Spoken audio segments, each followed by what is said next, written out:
चलो बच्चों, अब हम देखते हैं क्वेश्चन नंबर 9 का सॉल्यूशन कैसे करना है।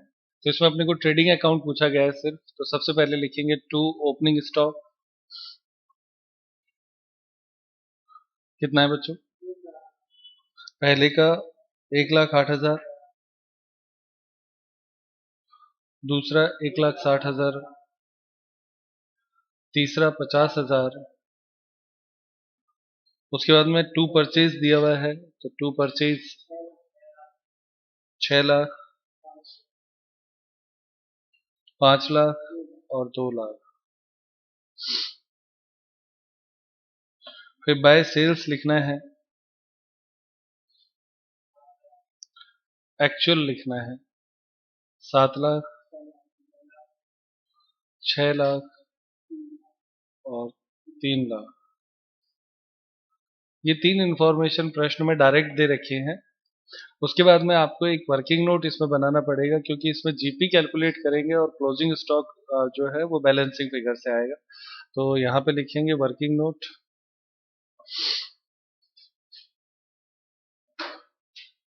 Computation of actual GP gross profit. तो ये वर्किंग नोट में आपको 3 कॉलम लेने हैं, एक्स, वाई और जेड। आपके सेल्स दे रखा है, वो आपके है 7 लाख, 6 लाख और 3 लाख। इसमें ऐड करना है डिस्काउंट। डिस्काउंट इसलिए जोड़ना है ताकि नॉर्मल सेल्स में कन्वर्ट हो जाइए। तो वो आपके 10,500, 4,000, 2,000। ये जोड़ने से आपकी नॉर्मल सेल्स आ जाएगी।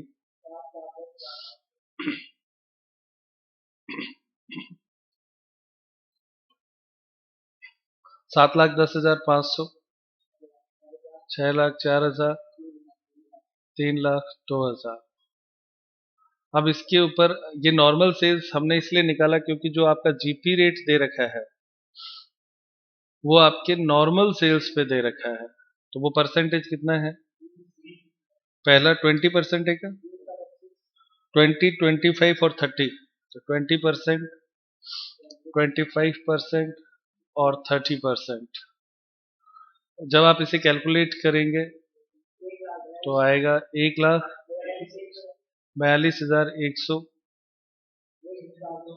1,51,000 और 90,600। ये आपका जीपी आ गया, ग्रॉस प्रॉफिट। और ये ग्रॉस प्रॉफिट बिफोर डिस्काउंट है, तो लेस डिस्काउंट करना पड़ेगा। तो डिस्काउंट घटाएंगे इसमें से। पहला 10,500, 4,000 और 2,000। जो पहले हमने यहाँ पे जोड़ा था वही वापस घटाना है। ये ट्रेड डिस्काउंट है। ट्रेड डिस्काउंट का जो है ना लेखा होता नहीं है बुक्स में, इसलिए इसको घटा देना चाहिए पहले ही। ठीक है ना, कैश डिस्काउंट होता तो P&L में लिखा जाता। तो अब आपका जीपी आ जाएगा इससे। जीपी एक्चुअल जो है वो आएगा 1,31,600, 1,47,000, 88,600, 88,600। ये आपका मेन वर्किंग नोट यही है इसमें। अब इस जीपी को आप मेन खाते में लिखेंगे और डिफरेंस जो है वो क्लोजिंग स्टॉक आ जाएगा। तो यहाँ पे लिखेंगे टू जीपी। बोलना पहला कितना है? 1,31,600, 1,47,000, 88,600। अब ये जो अंतर है ना वो बाय क्लोजिंग स्टॉक आ जाएगा। ब्रैकेट में आप बैलेंसिंग फिगर लिख दे, क्योंकि ये अंतर से आएगा।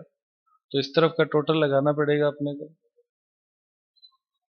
टोटल लगाएंगे तो इधर का टोटल लगाने के बाद में डिफरेंस निकालना है। जल्दी से टोटल लगाएं इधर का।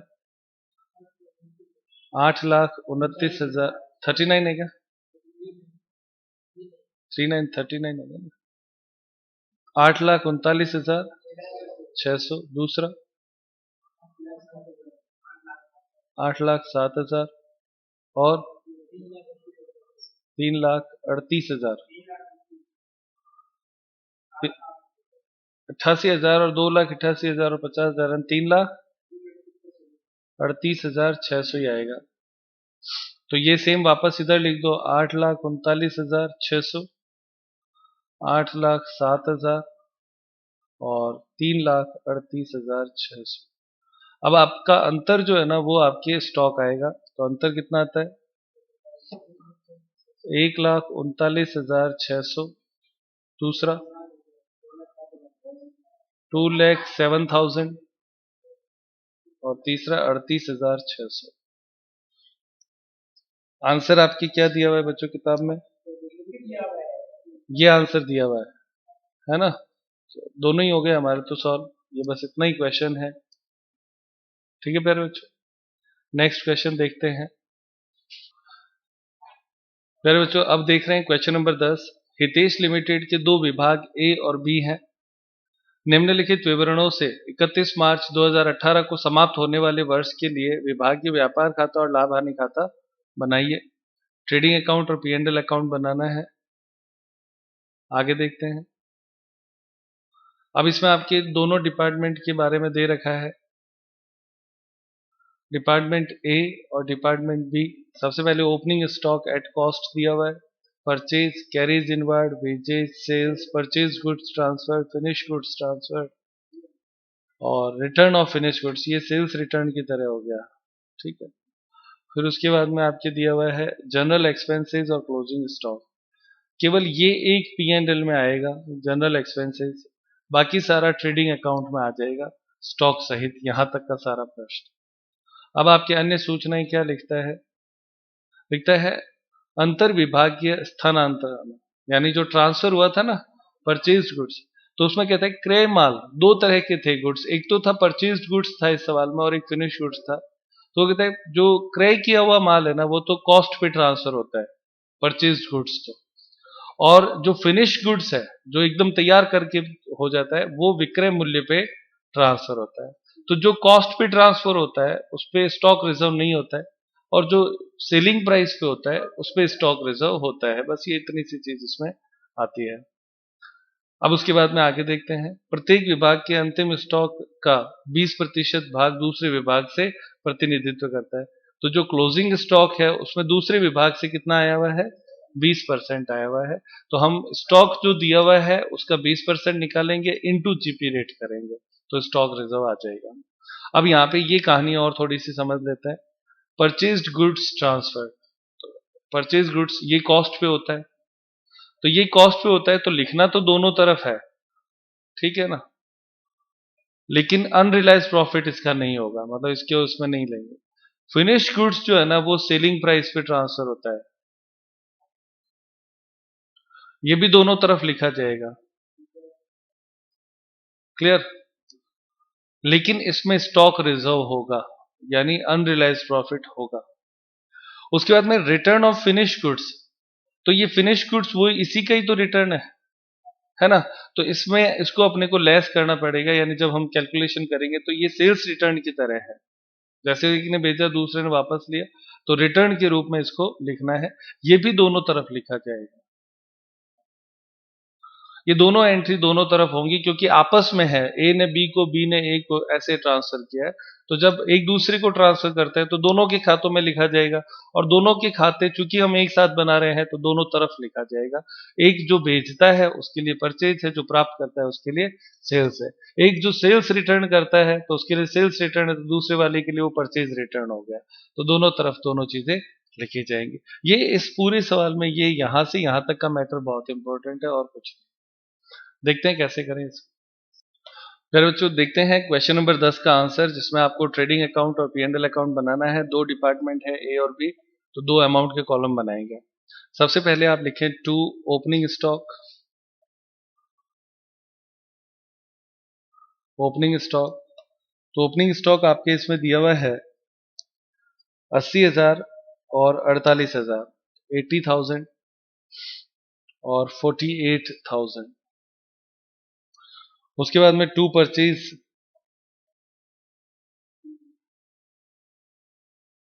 परचेज आपके दे रखा है 3,68,000 और 2,72,000।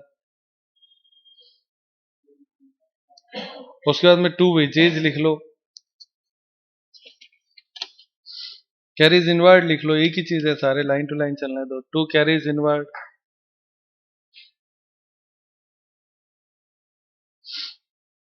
तो वो आपके है 8,000 और 8,000।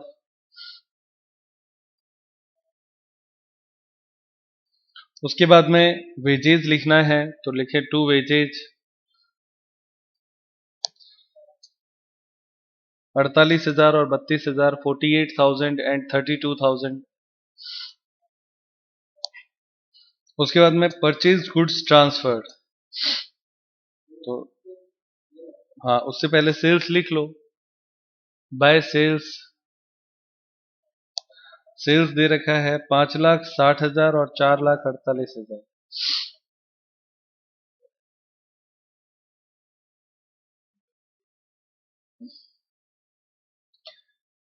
अब जो मैंने कहा कि ये ट्रांसफर है वो दोनों तरफ दिखाने हैं।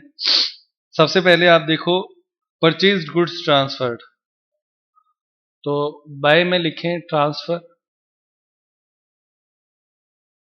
ब्रैकेट में लिख दो पी और जी यानी परचेज्ड गुड्स, और टू में भी लिखो ट्रांसफर, ब्रैकेट में लिख दो पी और जी यानी परचेज्ड गुड्स। ठीक है, सबसे पहले इसमें लिखा है by department B to A, B ने ट्रांसफर किया, तो जो ट्रांसफर करता है उसके लिए सेल्स माना जाता है। तो बी ने ट्रांसफर कितना किया है 40,000, तो 40,000 इधर लिखो और 32,000 इधर लिख दो, क्योंकि एक हमने सही लिख लिया तो दूसरा ऑटोमेटिक ही सही आएगा। और इधर जैसे लिखा है उसका अपोजिट इधर आ जाओ, इधर 32,000 40,000 लिखा ना, इसका उल्टा हो जाएगा, इधर 40,000 और इधर 32,000। आसान है बेटा, एक ही लाइन में दोनों फ्री हो गए, दोनों लिख दिए। अब उसके आगे नेक्स्ट इसमें आपके लिखा हुआ है फिनिश्ड गुड्स ट्रांसफर, तो इसमें भी सेम तरीका अपनाओ, पहले लिख दो बाय ट्रांसफर, ब्रैकेट में लिखो एफ जी और इधर लिखें टू ट्रांसफर, इसमें एफ जी यानी फिनिश गुड्स। इसमें आपके किसने ट्रांसफर किया है, हाँ बेटा बी ने ट्रांसफर किया ए को 1,40,000, तो 1,40,000 आप इधर लिखेंगे, तो दूसरी तरफ आपके आ जाएगा 1,60,000 और इधर आपके इसका अपोजिट आएगा 1,40 और 1,60। एक चीज आपने सही लिखी, बी ने ट्रांसफर किया था ना ए को, तो 1,40 लिखा बी में, जैसे ही 1,40 इधर लिखा तो 1,60 इधर आ गया। अब ये दोनों की सीक्वेंस हुई 1,60 1,40, इधर अपोजिट हो जाएगी 1,40 1,60। ठीक है, ये सेलिंग प्राइस पे था, तो एस लिख दो, याद रहेगा। अब उसके बाद में रिटर्न ऑफ फिनिश गुड्स, तो इसमें भी रिटर्न लिखो बाय रिटर्न और ब्रैकेट में ये फिनिश गुड्स का है और इधर लिखे टू रिटर्न फिनिश गुड्स का। अब आप लोगों को ये तय करना है सबसे पहले कि जो लौटाता है उसके लिए सेल्स रिटर्न होता है या परचेज रिटर्न होता है। तो जो लौटाता है उसके लिए परचेज रिटर्न है ना, तो किसने लौटाया है, return by B to A, B ने लौटाया है ए को, कितना लौटाया है 40,000, तो बी का परचेज रिटर्न है, तो परचेज के अपोजिट में परचेज रिटर्न आता है, कितना लौटाया 40,000, तो यहां पे आप लिखेंगे 40,000। ये एक पॉइंट सही लिख लिया आपने, तो दूसरा आ जाएगा इधर 28,000 और इधर आपने 28 और 40 लिखा तो इधर अपोजिट हो जाएगा 40 और 28। ये एसआर की तरह है, सेल्स रिटर्न की तरह। ये पीआर की तरह है, परचेज रिटर्न की तरह।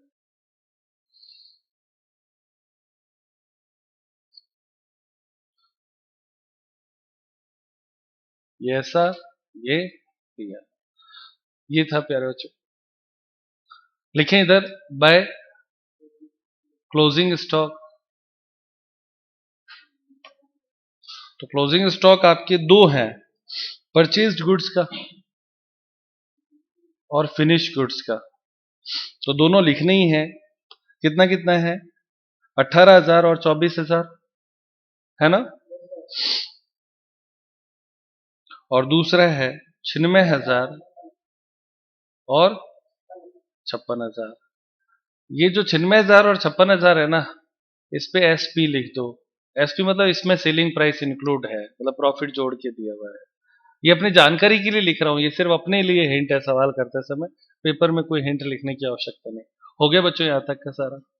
अब आप डिफरेंस निकालो, टोटल लगाओ। तो प्यारे बच्चों टोटल लगाते हैं। इधर का टोटल आता है ए का टोटल 8,94,000 और इधर का 7,48,000। ये टोटल इधर सेम लिख दो, 8,94,000 और 7,48,000। अब आपके इधर आएगा 2GP gross profit balancing figure से पहले का 1,70,000 और दूसरा 1,68,000 68,000। प्यारे बच्चों ये टोटल आ गई। अब आप ये जो जीपी है उसे इधर लिखेंगे बाय जीपी 1,70,000 और 1,68,000 68,000 1,70,000 1,68,000। इधर आप लिखेंगे टू जनरल एक्सपेंसेस, वो आपके दे रखा है 48,000 और 15,000 48,000 और 15,000। अब आप सवाल समाप्त कर सकते हैं इसको यहाँ तक। इधर का टोटल तो हो ही गया 1,70,000 और 1,68,000। इधर भी 1,70,000 और 1,68,000 68,000। लेस करने पर आपके आएगा to net profit balancing figure से। कितना आता है बेटा? 1,22,000 1,53,000। ये नेट प्रॉफिट का आंसर होगा। अब बच्चों जब जीपी और नेट प्रॉफिट आ गया तो अब अपने को जनरल पी&एल अकाउंट बनाना है, जिसमें हम स्टॉक रिजर्व निकालेंगे। यहां तक के प्रश्न में आपको ज्यादा दिक्कत नहीं आएगी। अब स्टॉक रिजर्व का एक कैलकुलेशन और आगे चलता है, तो देखते हैं आगे। फिर बच्चों जनरल पी&एल अकाउंट बनाएंगे। अब जनरल पी&एल अकाउंट में सबसे पहले इधर लिखें by net profit A plus B, दोनों का जोड़कर। तो दोनों का जोड़ लगाओ, कितना है? पहले का कितना था? 1,22,000 और दूसरे का 1,53,000। जोड़ने पर 2,75,000 2,75,000। ये इधर का टोटल आएगा। अब इसके बाद में आप इधर टोटल का सिंबल बना दें, टोटल लगाएं 2,75,000। इससे ज्यादा इसमें और कुछ आएगा नहीं। इधर भी 2,75,000। अब इसमें दो चीजें आएंगी, एक तो आएगा टू स्टॉक रिजर्व या जिसे आप कहते हो अनरियलाइज्ड प्रॉफिट, और एक आएगा आपके टू प्रॉफिट बैलेंसिंग फिगर। ठीक है, तो ये जो स्टॉक रिजर्व है वो वर्किंग नोट में बनाएंगे। तो working node first stock reserve. तो इसके लिए आप लोगों को सबसे पहला काम ये करना है कि जीपी रेट चाहिए होएगा, है ना। तो इधर आप लिखें ए, इधर लिखें बी। फर्स्ट कैलकुलेशन करें जीपी रेट। तो जीपी रेट के लिए आपको क्या लेना है? GP upon sales plus transfer minus SR into 100। ये फॉर्मूला अप्लाई करना है ए और बी के लिए। तो जीपी ग्रॉस प्रॉफिट पहले का कितना है? 1,70,000 बट्टे सेल्स कितना दे रखा है पहले का 5,60,000 प्लस ट्रांसफर। अब ये ट्रांसफर किस चीज का है? जो हमने सेलिंग प्राइस पे ट्रांसफर किया था ना फिनिश गुड्स का, उसको लेना है। ठीक है, तो फिनिश गुड्स का ट्रांसफर कितने का हुआ? वो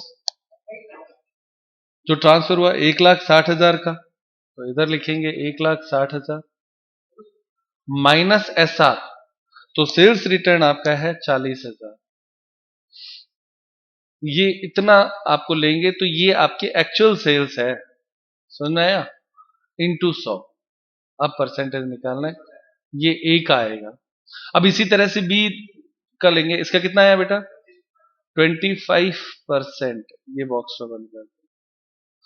इसी तरह से इसमें भी देखो, जीपी आपके दे रखा है 1,68,000 68,000 अपॉन सेल्स कितना है 4,48,000 प्लस सेलिंग प्राइस पे जो ट्रांसफर हुआ था वो कितना है 1,40,000 और सेल्स रिटर्न कितना हुआ था 40,000 नहीं है बेटा 28,000 है, तो 28,000 लिखेंगे इंटू 100, तो ये आपके आएगा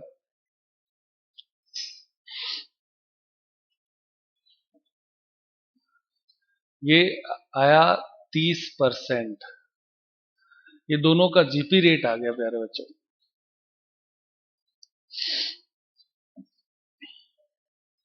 ठीक है, अब स्टॉक रिजर्व की बात आती है, तो नंबर 2 में आएगा स्टॉक रिजर्व।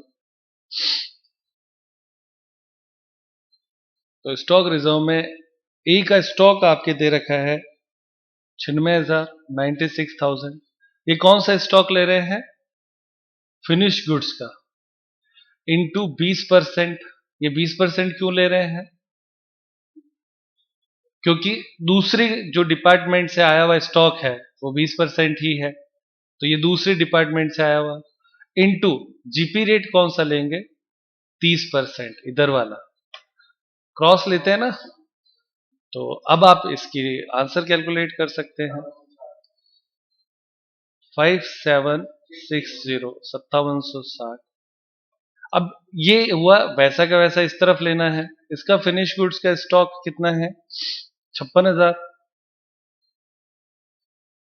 इंटू दूसरे डिपार्टमेंट का कितना कहता है 20% इंटू जीपी रेट इसकी लेनी है क्रॉस 25%, तो ये आपके आता है 2800 2800।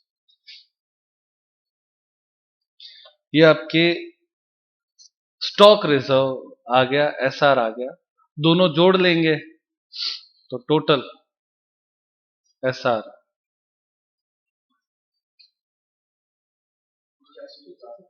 8,560। इसे आप मेन सवाल में ले जाएंगे। समझ में आया प्यारे बच्चों? कोई दिक्कत तो नहीं है? देखें इसे, ये आपका स्टॉक यहाँ पे कितना आता है 8,560, घटाने पर नेट प्रॉफिट आ जाएगा 2,66,440। प्यारे बच्चों ये आपका आंसर हो गया,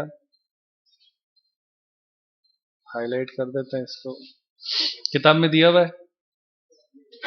ये एग्जैक्ट आंसर मिलते ही आपको 20 नंबर मिल जाएंगे, 20 नंबर में आता है ये सवाल। अगर इस चैप्टर से बड़ा क्वेश्चन आएगा तो ये इस तरह का क्वेश्चन है। तो आज की क्लास यहीं पे समाप्त करते हैं प्यारे बच्चों।